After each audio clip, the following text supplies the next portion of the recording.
গালাগালি ছাড়াও মাঝে মাঝে বিএনপির লোকেরা ইন্টারেস্টিং কমেন্ট করে আমার প্রোফাইলে। আজকে ইন্টারেস্টিং কমেন্ট করেছে। এটা হইতেছে এটা একটু ভুলভাল আছে বানান টানানে, যাই হোক পড়ি আর কি। সে কইতেছে বিএনপির বেশিরভাগ ভোট গ্রাম অঞ্চলে, যারা টকশো তেমন দেখে না, দেখলেও আপনি যেভাবে এক্সপ্লেন করেন সেভাবে চিন্তা করে না। তারা জানে দুইটা পক্ষ, BNP and Awami League. Vote হয় বিএনপি অথবা আওয়ামী লীগ, এর বাইরে কোনো অপশন এখনো পর্যন্ত তাদের কাছে এখনো নাই। কর্মীদের মনোবল চাঙ্গা করার জন্য অনেক কিছু বলতে হয় দলগুলোকে, এগুলা নির্বাচনও করে দীর্ঘদিন ধরে, কিন্তু নির্বাচনটা ঠিক কিভাবে হয়, কেমনে জয় পরাজয় নির্ধারিত হয় তা নিয়ে জানা বুঝার অভাব যে এই দলগুলোর মধ্যে আছে, তাই মন্তব্য থেকে স্পষ্ট। তবে আজকের এপিসোড সকল রাজনৈতিক দলের জন্য একটা আই ওপেনার হবে, চক্ষু খুলে যাবে, চক্ষু মুইটা ঘুমায় ওরা। আজ এমন কিছু জানবেন যা এই রাজনৈতিক দলগুলো পুরা হিসাব নিকাশ পাল্টাই দিতে পারে।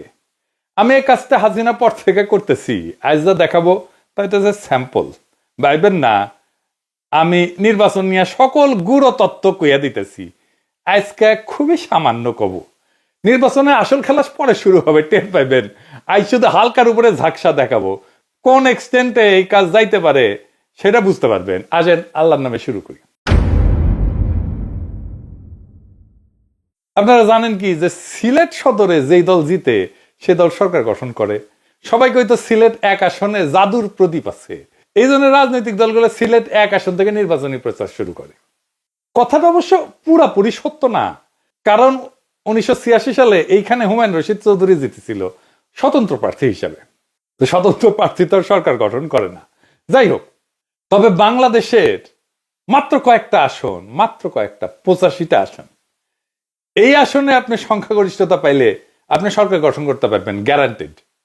এই 85টা আসনে সংখ্যাগরিষ্ঠতা পাইলে আপনি সারা দেশে পাইবেন সংখ্যাগরিষ্ঠতা। সে আসনগুলা কোনগুলা, এটাই হইতেছে আজকের স্যাম্পল। তবে আমি বুঝাই দেব যে কেনই বা বলতেছি এই 85টা আসনগুলোতে সংখ্যাগরিষ্ঠতা পাইলে সরকার গঠন করতে পারবেন। এই আসনগুলো কোনগুলা আসেন সেটা এবার দেখি। বাংলাদেশের শহর আর নগরের সিটগুলা এই 85টা আসন। তাহলে নগরের সিটগুলো কিভাবে আইডেন্টিফাই করবেন? সিটি কর্পোরেশন আছে যেই সিটে, পৌরসভা আছে যেই সিটে, এছাড়া সংসদীয় আসনগুলোর একটা ছোট অংশ আছে যা মিশ্র প্রকৃতির, যেখানে শহর এবং গ্রাম উভয় এলাকারই ভোটার অন্তর্ভুক্ত থাকে।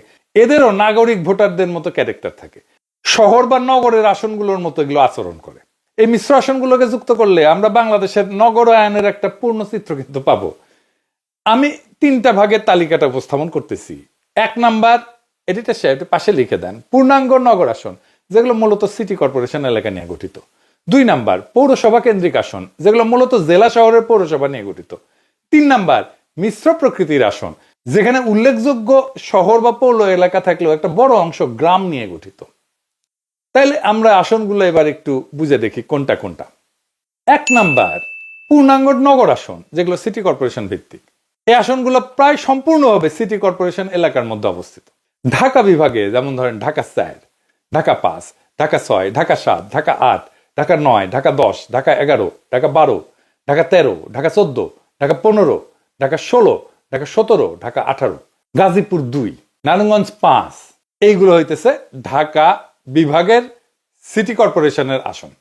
চট্টগ্রাম বিভাগ, চট্টগ্রাম 9, চট্টগ্রাম 10 এবং চট্টগ্রাম 11। রাজশাহী বিভাগ, রাজশাহী 2, খুলনা বিভাগ, খুলনা 2, সিলেট বিভাগ, সিলেট 1, বরিশাল বিভাগ, বরিশাল 5, রংপুর বিভাগ, রংপুর 3, ময়মনসিংহ বিভাগ, ময়মনসিংহ 4। মোট পূর্ণাঙ্গ নগর আসন যা সিটি কর্পোরেশন এলাকা, এটা 26টা। এরপরে আসেন পৌরসভা কেন্দ্রিক আসন, এটা মূলত জেলা শহর ভিত্তিক। এই আসনগুলোর কেন্দ্রবিন্দু হইল সংশ্লিষ্ট জেলা শহরের পৌরসভা। ঢাকা বিভাগে যেমন নরসিংদী 1, টাঙ্গাইল 5, কিশোরগঞ্জ 1, মানিকগঞ্জ 3, মুন্সিগঞ্জ 3, রাজবাড়ী 1, মাদারীপুর 2, শরীয়তপুর 1, ফরিদপুর 3। চট্টগ্রাম বিভাগে কুমিল্লা 6, ব্রাহ্মণবাড়িয়া 3, চাঁদপুর 3, নোয়াখালী 4, ফেনী 2, লক্ষ্মীপুর 3, কক্সবাজার 3। রাজশাহী বিভাগ বগুড়া 6, পাবনা 5, সিরাজগঞ্জ 2, নওগাঁ 5, নাটোর 2, চাঁপাইনবাবগঞ্জ 3, জয়পুরহাট 1। খুলনা বিভাগ যশোর 3, সাতক্ষীরা 2, বাগেরহাট 2, কুষ্টিয়া 3, ঝিনাইদহ 2, চুয়াডাঙ্গা 1, মেহেরপুর 1, নড়াইল 1, মাগুরা 1। সিলেট বিভাগ সুনামগঞ্জ 3, মৌলভীবাজার 3, হবিগঞ্জ 3। বরিশাল বিভাগ পটুয়াখালী 1, ভোলা 1, পিরোজপুর 1, ঝালকাঠি 2, বরগুনা 1। রংপুর বিভাগ দিনাজপুর 3, গাইবান্ধা 2, কুড়িগ্রাম 1, নীলফামারী 2, লালমনিরহাট 3, পঞ্চগড় 1, ঠাকুরগাঁ 1। ময়মনসিংহ বিভাগ জামালপুর 5, শেরপুর 1, নেত্রকোনা 2।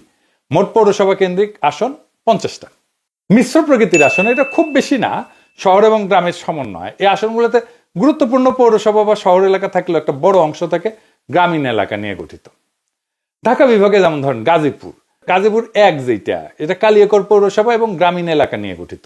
গাজীপুর 3, এটা শ্রীপুর পৌরসভা এবং গ্রামীণ এলাকা নিয়ে গঠিত। নরসিংদী 2 আসনটা পলাশ পৌরসভা এবং গ্রামীণ এলাকা নিয়ে গঠিত। নারায়ণগঞ্জ 4 আসনটা সিদ্ধিরগঞ্জ এবং ফতুল্লা নিয়ে গঠিত। চট্টগ্রাম বিভাগে চট্টগ্রাম 8, এটা বোয়ালখালী পৌরসভা এবং সিটি কর্পোরেশনের আংশিক নিয়ে গঠিত। রাঙামাটি, খাগড়াছড়ি আর বান্দরবান এই 3টা পার্বত্য জেলার আসনগুলা সদর পৌরসভা থাকলেও এলাকা গ্রামীণ এবং পাহাড়ি। খুলনা বিভাগে খুলনা 3, এটা খালিশপুর শিল্পাঞ্চল এবং দিঘালিয়া উপজেলার অংশ নিয়ে গঠিত। মোট মিশ্র প্রকৃতির আসন হইতেছে 9টা। সব মিলায় নগর, পৌর এবং মিশ্র আসন মিলায় মোট আসন 85টা। তো আসেন এগুলো দেখি, এই আসনগুলোর নির্বাচনের ফলাফল কি ছিল আর এই ফলাফলটা সরকার গঠনে ভূমিকা রাখছিল কিনা। এইটা বাংলাদেশের রাজনৈতিক ইতিহাস বিশ্লেষণের জন্য গুরুত্বপূর্ণ। এই বিশ্লেষণটা বাংলাদেশের রাজনৈতিক গতি প্রকৃতি বোঝার জন্য খুবই গুরুত্বপূর্ণ। নগর বা নাগরিক ভোটের প্রবণতা আসলেই সরকার গঠনে মূল ভূমিকা রাখে কিনা তা আমরা 1991 থেকে 2008 সালের নির্বাচনের ফলাফল বিশ্লেষণ করে দেখব এবং নগর কেন্দ্রিক আসনগুলোর ফলাফল বিশ্লেষণ করে একটা চূড়ান্ত সিদ্ধান্তে আসব। প্রথমে আসেন 1991 সাল, পঞ্চম সংসদ নির্বাচন। 1991 সালের নির্বাচনে বিএনপি একটা বিস্ময়কর জয় পেয়ে সরকার গঠন করে। যদিও তারা একক সংখ্যাগরিষ্ঠতা পায়নি, কিন্তু জামাত ইসলামী সমর্থনে সরকার গঠন করতে সমর্থ হয়। বিএনপি এই যে 85টা আসন, এই আসনগুলোর মধ্যে প্রায় 45 থেকে 50টা আসনে জয়লাভ করে। বিশেষ করে ঢাকা এবং চট্টগ্রামের আসনগুলোতে তারা ভালো ফলাফল করে। আওয়ামী লীগ প্রায় 30 থেকে 35টা আসনে জয়ী হয়। সারা দেশে ফলাফল বিএনপি 140টা আসন, আওয়ামী লীগ 88টা আসন। তার মানে 1991 সালে দেখা যাচ্ছে যে দল নগর এবং পৌরসভা কেন্দ্রিক আসনে আগাইছিল বিএনপি, তারাই সরকার গঠন করছে। এরপরে আসেন 1996 সালের নির্বাচন। এই নির্বাচনে আওয়ামী লীগ দীর্ঘ 21 বছর পর ক্ষমতায় ফিরে আসে। এটা ছিল একটা অত্যন্ত প্রতিদ্বন্দ্বিতাপূর্ণ নির্বাচন। এই নির্বাচনের আগে একটা মেলা গ্যাঞ্জাম হয়েছিল, না জেনারেল নাসিম কু করতে চাইছিল। যাই হোক, ওই প্রসঙ্গে আর না আসি। তো আওয়ামী লীগ এই আসনগুলোর মধ্যে প্রায় 50 থেকে 55টা আসনে জয়লাভ করে। এই নগরের আসনগুলোতে ঢাকা মহানগর সহ অনেক জেলা শহরে আওয়ামী লীগ ভালো ফল করে। বিএনপি প্রায় 25 থেকে 30টা আসনে জয়লাভ করে। সারা দেশের ফলাফল হইতেছে আওয়ামী লীগ 146টা আসন, বিএনপি 116টা আসন পায়। 1996 সালেও একই প্রবণতা দেখা যায়। যেই দল নগর পৌরসভা কেন্দ্রিক আসনে সুস্পষ্টভাবে আগাইছিল যেমন আওয়ামী লীগ, তারাই সরকার গঠন করতে সক্ষম হয়। এবার আসেন 2001 থেকে 2008 সালের নির্বাচনের ফলাফল দেখি। 2001-এর 8ম জাতীয় সংসদ নির্বাচন, বিএনপি জামাত জোট 85টার মধ্যে 73টা আসন পায়। 2008-এর 9ম জাতীয় সংসদ নির্বাচনে আওয়ামী লীগ মহাজোট 85টার মধ্যে 77টা আসন পায়। 2001-এর 8ম জাতীয় সংসদ নির্বাচনে বিএনপি জামাত নেতৃত্বাধীন 4 দলীয় জোট ভূমিধ্বস জয় পায়। নগর পৌরসভা কেন্দ্রিক আসনগুলোতে তাদের ব্যাপক আধিপত্য দেখা যায়। এই যে পূর্ণাঙ্গ নগর আসন, সিটি কর্পোরেশন 26টার মধ্যে বিএনপি জামাত পায় 24টা আসন। বিশেষ করে ঢাকা, চট্টগ্রাম, রাজশাহী, খুলনা মহানগরে প্রায় সব কয়টা আসনই তারা পায়। আওয়ামী লীগ মাত্র কয়েকটা আসনে জয় হইতে পারে। পৌরসভা কেন্দ্রিক আসনগুলো 50টার মধ্যে বিএনপি জামাত প্রায় 42টা আসন পায়। দেশে প্রায় সকল জেলা শহরের আসনে তাদের প্রার্থীরা জয়লাভ করে। আওয়ামী লীগ প্রায় 8টা আসনে জয় হয়। মিশ্র প্রকৃতির আসন 9টার মধ্যে বিএনপি জামাত জোট পায় 7টা আসন আর আওয়ামী লীগ প্রায় মাত্র 2টা। তার মানে নগর, আধানগর এলাকার ভোটাররা মূলত জামাত বিএনপি জোটকেই সমর্থন দিয়েছিল 2001 সালের নির্বাচনে। এটা ছিল আওয়ামী লীগের জন্য একটা বড় বিপর্যয়। 2008 সালের নির্বাচন, 9ম জাতীয় সংসদ নির্বাচন। আমরা জানি এই নির্বাচনে আওয়ামী লীগ নেতৃত্বাধীন মহাজোট বিপুল সংখ্যাগরিষ্ঠতা অর্জন করে, যা 2001 সালের ফলাফলের সম্পূর্ণ বিপরীত চিত্র। পূর্ণাঙ্গ নগর আসন, সিটি কর্পোরেশন আসনে 26টার মধ্যে আওয়ামী লীগ সব কয়টা আসনে জয়লাভ করে, সব, একটাও বাদ ছিল না। ঢাকা, চট্টগ্রাম সহ সকল সিটি কর্পোরেশন আসলে মহাজোটের প্রার্থীরা বিপুল ভোটে জয়ী হয়। বিএনপি জামাত জোট কোনো আসনই পায়নি। পৌরসভা কেন্দ্রিক আসন 50টার মধ্যে আওয়ামী লীগ মহাজোট 45টা আসনে জয়ী হয়। বিএনপি জামাত মাত্র 5টা আসনের মতো পায়। মিশ্র প্রকৃতির আসন 9টার মধ্যে আওয়ামী লীগ 6টা আসন পায় আর বিএনপি জামাত পায় 3টা আসন। এই নির্বাচনে নগর পৌর এলাকার ভোটাররা পুরোপুরি আওয়ামী লীগ নেতৃত্বাধীন মহাজোটের দিকে ঝুঁকে পড়ে। বিএনপি জামাত জোটের ভরাডুবি হয়, বিশেষ করে শহরাঞ্চলে তারা প্রায় নিশ্চিহ্ন হয়ে যায়। এই তথ্য থেকে স্পষ্ট যে বাংলাদেশের নগর এবং পৌরসভা কেন্দ্রিক আসনগুলোর ভোটাররা নির্দিষ্ট কোনো দলের স্থায়ী সমর্থক না, এবং জাতীয় রাজনৈতিক প্রেক্ষাপট অনুযায়ী তাদের ভোটের ধারা পরিবর্তিত হয়। তো এই 4টা নির্বাচনের আলোকে ফলাফল বিশ্লেষণ করলে একটা সুস্পষ্ট প্যাটার্ন বা ধারা লক্ষ্য করা যায়।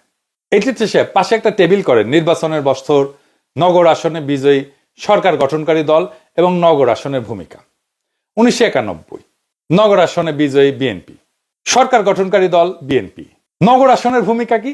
নির্ণায়ক ভূমিকা। 1996 নগর আসনে বিজয়ী আওয়ামী লীগ, সরকার গঠন আওয়ামী লীগ।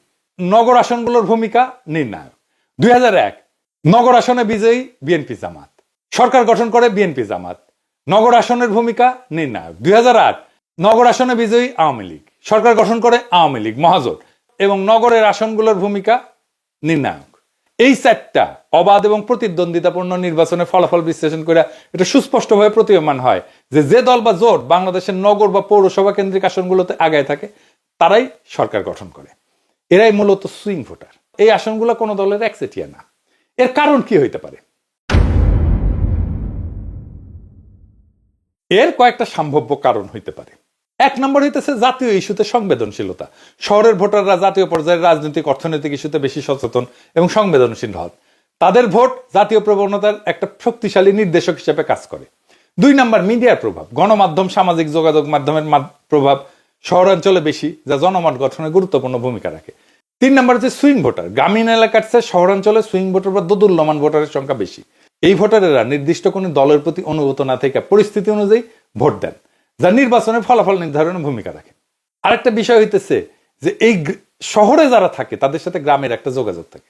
তারা গ্রামে যায়, আসে। গ্রামের ছাত্ররা শহরে আসে, পড়াশোনা করে, তারা গ্রামে যায়, তাদের মতামত রাখে।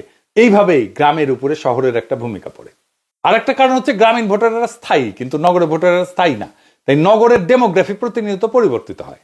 যে আসনগুলোতে জিতলে সরকার গঠন সুনিশ্চিত তাকে বলা হয় বেলওয়েদার আসন। সুতরাং নগর পৌরসভা কেন্দ্রিক আসনগুলোতে বাংলাদেশের নির্বাচনের বেলওয়েদার বা নির্ধারক হিসেবে বিবেচনা করা যেতে পারে। তার উপরে আরো কিছু ইস্যু যুক্ত হয়েছে, যেমন ধরেন জেনজি ভোটার হয়েছে এইবার। হাসিনা আমাদের ভোট দিতে দেয় নাই, তাই এবারে ভোটে কোনো রাজনৈতিক দল ন্যূনতম মাত্রায় কারচুপি বা ভোট কেন্দ্র দখল করতে পারবে না। Full stop. ভারত ইস্যুতে রাজনৈতিক দলের অবস্থান ভোটের ক্ষেত্রে ভূমিকা রাখবে। এই নির্বাচনে সোশ্যাল মিডিয়া বিরাট ভূমিকা পালন করবে, যাকে বিএনপি শুরুতেই শত্রু বানায় ফেলছে। আর এই নির্বাচনে প্রখর মেধার অল্প কিছু রাজনৈতিক মানুষ যদি নির্বাচনে কোনো দল বা জোটকে বিজয়ী দেখতে চায় আর সেইভাবে তাদের সাহায্য করে বয়ান তৈরি করে দিতে, তাহলে সেই দল বা জোট জিতবে। লিখে রাখতে পারেন। এবারের নির্বাচন ক্ষমতার না, নিয়তির লড়াই। এইবার খেলা শুধু গণনায় হবে না, হবে বুদ্ধি, কৌশল আর সাহসের খেলায়। বিএনপি যদি ভাবে গ্রামেই তাদের ভোট আর সেই ভোট দিয়ে সরকার গঠন হবে, তাহলে তারা ভুল করতেছে। আর যারা শহরের কিছু বক্তৃতার ফেসবুক লাইভ দিয়ে জিতবে বলে মনে করতেছে, তারা বোকা স্বর্গে বাস করতেছে। জয় হবে তাদের যারা অন্তঃশ্বাস শূন্য দলান্ধতা ভাঙ্গা একটা বড় রাজনৈতিক ফ্রন্ট তৈরি করতে পারবে। যারা বুঝবে এবার শুধু পুরনো রাজনৈতিক শক্তি, ভারতের সম্প্রসারণবাদের দেশীয় ল্যাসপেন্সারদের হারালেই হবে না, মানুষকেও জয় করতে হবে। হয়তো এখনো বিএনপি সংখ্যায় খানিকটা আগায়, কিন্তু এই সংখ্যা কিছুই না যদি চিন্তা না থাকে, যদি বয়ান না থাকে, যদি মেধার নেতৃত্ব না থাকে। এই লড়াই শুধু পোস্টার আর মিছিলের না, এই লড়াই বয়ানের, আদর্শের, প্ল্যানের, দখলের। আর যারা শহরের ভোটারদের সোশ্যাল মিডিয়াকে শত্রু মনে করে, তারা বুঝে না নতুন ভোটারদের যুদ্ধ এখন ফোনের স্ক্রিনে শুরু হয় আর মাঠে গিয়ে শেষ হয়। কিন্তু এখনো সময় আছে। যারা পুরনো ব্যবস্থার পতন চায়, নতুন রাষ্ট্র করতে চায়, যারা সত্যিই জিততে চায়, তাদের দলের বাইরের দেশপ্রেমিক শক্তিগুলোকে সাথে নিতে হবে। একটা ঐক্যবদ্ধ ফ্রন্ট গঠন করে মেধার শানিত অস্ত্র নিয়ে মাঠে নামতে হবে। কারণ এইবার জয় হবে তারা যারা ভয় পায় না আর বিশ্বাস করে জনগণের শক্তিতে, যারা প্রখর মেধায় বলিয়ান। ইনকিলাব জিন্দাবাদ।